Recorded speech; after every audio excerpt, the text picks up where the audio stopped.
नमस्कार, मैं हूं सोमेश ढाका और आप देख रहे हैं वीटीएस लाइव न्यूज। और जिस तरीके से अभी हाल फिलहाल त्योहारों का सीज़न शुरू होने वाला है, तो उस त्योहारी सीज़न से पहले आप लोगों के लिए उस त्यौहार में क्या अच्छा है, क्या बुरा है, क्या खास रहने वाला है, क्या मुहूर्त होंगे, उन चीज़ों के लिए आज हम आप लोगों के सामने यहाँ आए हैं। और हमारे साथ में इन तमाम बातों को जानने के लिए हमारे साथ पंडित सीताराम शर्मा जी यहाँ पर हमारे साथ मौजूद हैं। तमाम चीज़ों के बारे में जानेंगे, क्योंकि अभी हमारे देश का एक मुख्य त्यौहार होली वो आने वाला है। 2 तारीख को होली है और उसके क्या कुछ मुहूर्त रहेंगे, क्या उस दौरान में करना चाहिए, किन चीज़ों से बचाव करना चाहिए, उन तमाम चीज़ों को लेकर के सर से जानते हैं कि क्या कुछ रहने वाला है। सर, स्वागत है आपका हमारे चैनल पर। और त्योहारी सीज़न शुरू हो रहा है, तो त्यौहार में क्या कुछ खास रहने वाला है इस त्यौहार पर, क्योंकि होली का त्यौहार भारत का बहुत ही एक जाना माना और सबसे बड़े त्यौहारों में से एक माना जाता है। जैसे सर्वविदित है कि हर साल की तरह से होली का पर्व फाल्गुन शुक्ल पक्ष की पूर्णिमा को मनाया जाता है जी। अब की बार भी जैसे होली से 8 दिन पहले होलाष्टक लग जाते हैं। होलाष्टकों का एक ही अर्थ है कि होली से 8 दिन पहले, जैसे कोई भी पर्व है उससे पहले खुशी या गमी का इंडिकेशन आता है। तो होलाष्टक इसलिए मनाए जाते हैं कि भाई ये अच्छे दिन नहीं माने जाते, क्योंकि मतलब आने वाला जो समय है प्रहलाद भगत के लिए क्रिटिकल है।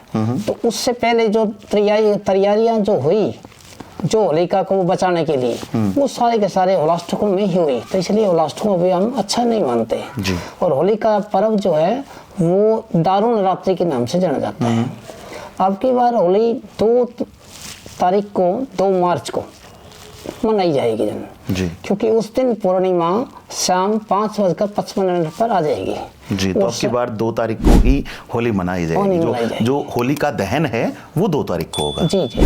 वो इसलिए होगा कि होली का दहन 5:55 पर जब पूर्णिमा आ जाएगी तो अगले दिन 5:04 पर पूर्णिमा खत्म हो जाती है, जो कि ग्रहण भी है अगले दिन। वो ग्रहण होने की वजह से अब की बार, अब हालांकि भद्रा होते हुए भी अब की बार 2 तारीख को भद्रा का मुख्य काल छोड़ करके भद्रा के पुच्छ काल में, अर्थात शाम 6:42 के बाद में शाम 11-12 बजे तक कभी भी इसका दहन किया जा सकता है जी। तो आप समझ सकते हैं कि एक जो मुहूर्त हैं वो अब की बार 2 तारीख का निकल रहा है होलिका दहन का, और शाम को 6 बजे के बाद से ही ये जो अच्छा मुहूर्त जिसको हम कह सकते हैं तो वो शुरू हो जाएगा, और रात के 12-1 बजे तक भी शायद हो सकता है। तो तब तक वो होगा। और पंडित जी, आपसे एक चीज़ और भी जानना चाहूँगा यहाँ पर कि होलिका दहन तो 2 तारीख को होगा। ये 2 तारीख का क्या केवल जो पूर्णिमा को देखते हुए हो रहा है, या ये 3 तारीख में भी कुछ इसका आगे जा रहा है, या कैसे रहने वाला है? 3 तारीख को जो ग्रहण है उसकी वजह से, क्योंकि अगले दिन भी पूर्णिमा श्याम प्रदोष व्यापिनी है, तो अगले दिन होली का दहन होना चाहिए था। परंतु अब की बार होली का दहन इसलिए नहीं हो रहा है कि ग्रहण समाप्ति काल से पहले ही पूर्णिमा खत्म हो जाएगी, जबकि ये फाल्गुन शुक्ल पक्ष की पूर्णिमा को मनने वाला ही पर्व है। तो इसलिए कर करके जो ये 2 तारीख को ही संभव रहेगा। तो ग्रहण का बहुत बड़ा प्रभाव होली पर पड़ रहा है। ग्रहण का जो है बहुत बड़ा मानव जीवन पर पड़ता ही है, और मानव जीवन के साथ साथ में आप देखते हो कि भी हर इवन दिन की अपने जो पशु पक्षी हैं वो भी खाना बंद कर देते हैं इस दौरान में जी। तो इसलिए कर करके इसका इफेक्ट तो आम तो मानव है, आना ही आना है। तो विशेष करके जो गर्भवती स्त्री हैं उनके लिए विशेष सावधानी बरतने का समय है। और ग्रहण काल के दौरान में जो पुण्य काल है उस दौरान में जो पूजा पाठ करने से, यज्ञ करने से या दान करने से, तो शास्त्र कहता है कि भी सहस्त्र गुना फल उससे मिलता है उसके अंदर जी। बिल्कुल। तो आप समझ गए होंगे कि 2 तारीख को क्यों होलिका दहन का कार्यक्रम किया जाएगा। उसके अच्छे मुहूर्तों को किस टाइम से किस टाइम के बीच में आप समझ पाए होंगे। और तो फिर दुल्हनडी का जो एक रंगों का त्यौहार भी, क्योंकि साथ ही मनाया जाता है और बड़े ही धूमधाम से मनाया जाता है, उसका क्या मुहूर्त निकल रहा है? पर्व जो ये है कि भी ग्रहण की वजह से वो त्योहार जो है 4 तारीख को ही मना पाएंगे। ओके, तो 3 तारीख को नहीं होगा, अगले दिन नहीं होगा? अगले दिन नहीं होगा, क्योंकि सूतक पातक के दौरान में हम कोई शुभ काम नहीं करते, कोई खुशी भी नहीं मनाते। जब बताया नहीं कि जब पशु पक्षी ही जन खाना छोड़ देते हैं तो उस दिन पर्व कैसे मनाएंगे। तो इसलिए कर करके ये फाल्गुन कृष्ण पक्ष में चैत्र कृष्ण पक्ष की प्रतिपदा को ही मनाया जाता है जी। तो अब की बार शाम तक तो पूर्णिमा ही है, इसलिए अगले दिन 4 तारीख को फिर ये फाल्गुन पर्व रहेगा दिन। ओके, तो तैयार हो जाइए जी। 2 तारीख को आपको होली का त्यौहार मनाते हुए आपको होलिका दहन करना है, और उसके बाद 3 तारीख को जैसे सूतक लगा हुआ बताया जा रहा है, तो उस दिन आप कुछ भी जो इस तरह का जो त्यौहार को नहीं मना पाएंगे, लेकिन 4 तारीख को आप अपनी दुल्हनडी का जो त्यौहार है वो मना पाएंगे। वो एक अच्छे मुहूर्त में आ रहा है, तो वहाँ पर आपको एक बेहतर ऑप्शंस मिल पा रहे हैं। तो यहाँ पर एक चीज़ और भी जानना चाहूँगा सर कि नॉर्मली जब होली होती है तो महिलाएं होलिका पूजन के लिए जाती हैं। होलिका पूजन के लिए भी कोई स्पेशल कुछ टाइम निर्धारित किया गया है? होलिका पूजन का जो समय है वो अमूमन मध्याह्न काल में ही होता है, और मध्याह्न काल में भी पूजन करने के बाद में जो पूजन करने का है वो तो होलिका और प्रहलाद भगत की कहानी है, सबको सर्वविदित है जी।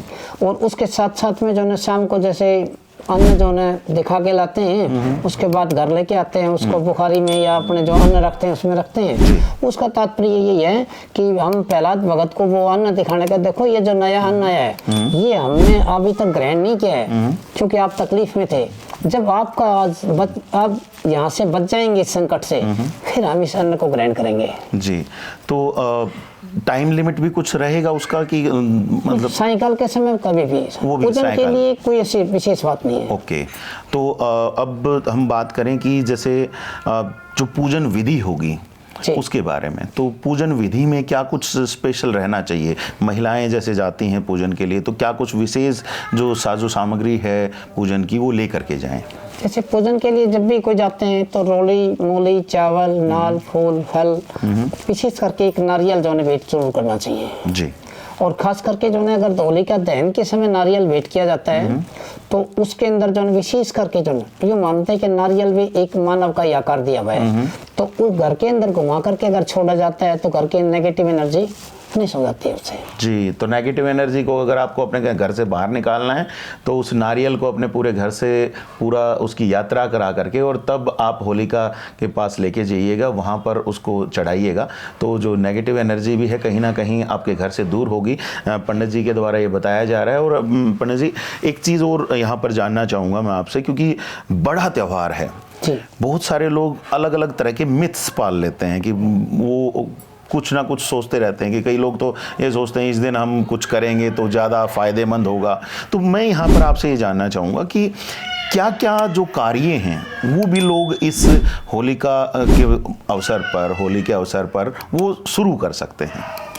होली का जो पर्व है पर्व तो है ही जी, लेकिन जैसे होली का इसको दारुण रात्रि मानते हैं। दारुण रात्रि के अंदर विशेष करके काम करने के बजाय तो उस दिन जो है विशेष करके कोई भी साधना की जाए, कोई मंत्र की साधना की जाए, कोई जप तप किया जाए, यज्ञ किया जाए, तो उससे विशेष सिद्धि प्राप्त हो सकती है। क्या कोई ऐसा मंत्र आप हमारे दर्शकों को बता सकते हैं जिसको अगर वो उस दिन जप करें तो उनको ज्यादा फल प्राप्त हो? मंत्र है जो ओम नमो भगवते वासुदेवाय का जाप करने से नेगेटिव एनर्जी के साथ साथ में मनोबल भी बढ़ता है, और उस दिन जाप करने से अगली होली तक यूँ मानते हैं कि भाई आदमी जो ना एक्टिव रहेगा जो जी। तो आप समझ गए होंगे। और कितनी बार जाप करें?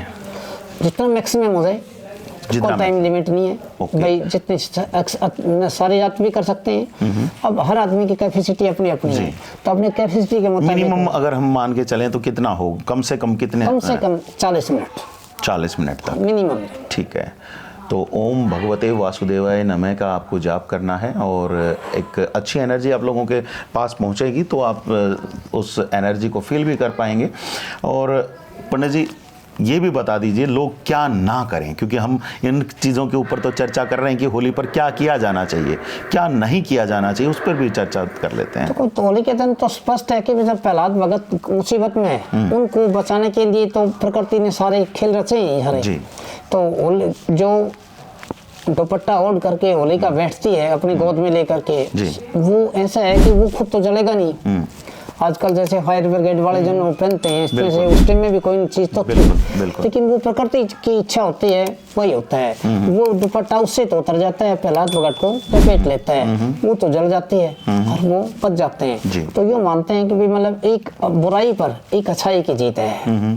और उस दिन मतलब कोई भी कार्य करेंगे तो उसके साथ में भगवान की कृपा है तो वो निसंदेह सिद्ध हो जाता है। जी, तो बुरे कार्यों से दूर रहें और अच्छे कार्यों की तरफ ही बढ़ें, यही कहना है। और एक त्यौहार है तो त्यौहार को उस त्यौहार के तरीके से आप मनाएंगे तो ज़्यादा बेहतर रहेगा। त्यौहार क्योंकि आपके जीवन में खुशियाँ लेकर के आते हैं, तो वो खुशियों के साथ आप उस त्यौहार को मनाइएगा तो आपकी खुशियाँ जो हैं वो दुगनी चौगनी होंगी। तो यही सारी चीज़ें हैं। और अगर इसके अलावा भी अगर आप कुछ जानना चाहते हैं तो पंडित सीताराम शर्मा जी चरखी दादरी में मौजूद हैं, आप इनसे संपर्क भी कर सकते हैं। पूर्ण गहन रूप से आपको ये अच्छे तरीके से जानकारी भी दे पाएंगे।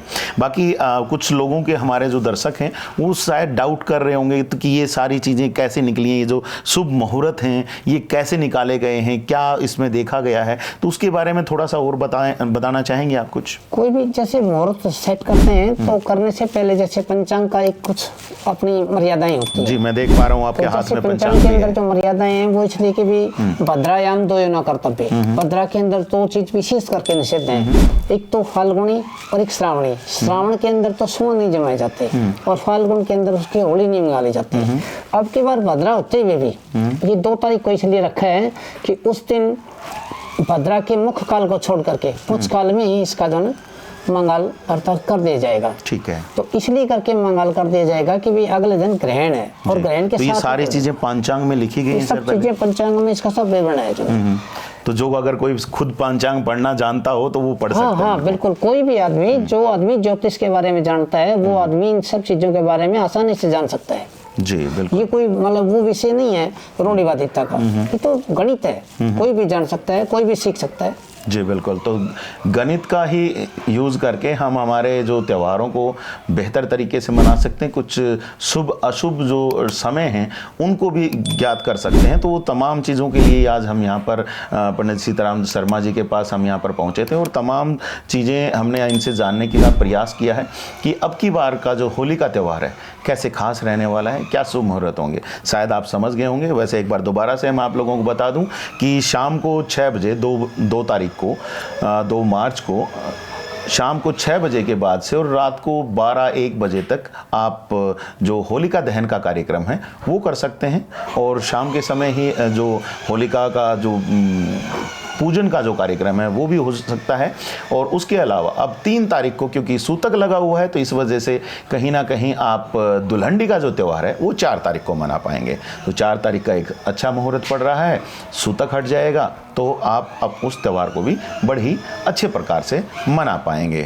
तो पंडित जी बहुत बहुत धन्यवाद बोल करके जी। और होली का पर्व को जो है बढ़िया इंडिकेट करें ताकि लोग आने वाले समय में हमारी पीढ़ियां भी जाने के भी हमारे पूर्वज बड़े प्यार से इस त्यौहार को मनाते थे। बिल्कुल, तो एक आदर्शता भी रहेगी और एक त्यौहार भी मनेगा। जी बिल्कुल, एक बहुत ही अच्छी बात पंडित जी ने कही है। तो आप लोग अपने जीवन में इस चीज़ को उतारिएगा और इस चीज़ को ग्रहण करके अपने त्योहारों को मनाइएगा। बाकी हम आप लोगों तक इस तरह की जो सूचनाएं हैं वो आगे भी ला करते रहेंगे। आप बस बने रहिएगा चैनल पर। अगर आप लोगों को सूचनाएं अच्छी लगी हो तो वीडियो को लाइक और शेयर जरूर कीजिएगा। और साथ ही साथ मैं आप लोगों को ये भी कहना चाहूँगा, अगर आपका कुछ सवाल है तो अभी जैसे 2 दिन 3 दिन हैं अभी होली आने में, आप कमेंट सेक्शन में पूछ सकते हैं। हम कोशिश करेंगे पंडित जी से उसका जवाब लेकर के आप लोगों तक हम जरूर पहुँचाएँ उसका जवाब। तो बाकी फिर मिलेंगे कुछ नई सूचना और जानकारियों के साथ। धन्यवाद पंडित जी, आपका भी बहुत बहुत। और आप बने रहिए चैनल पर, कुछ नई सूचनाओं के साथ जल्द हाजिर होंगे। तब तक के लिए आप मुझे दीजिएगा इजाज़त। मैं Somesh Dhaka, VTS live news के लिए।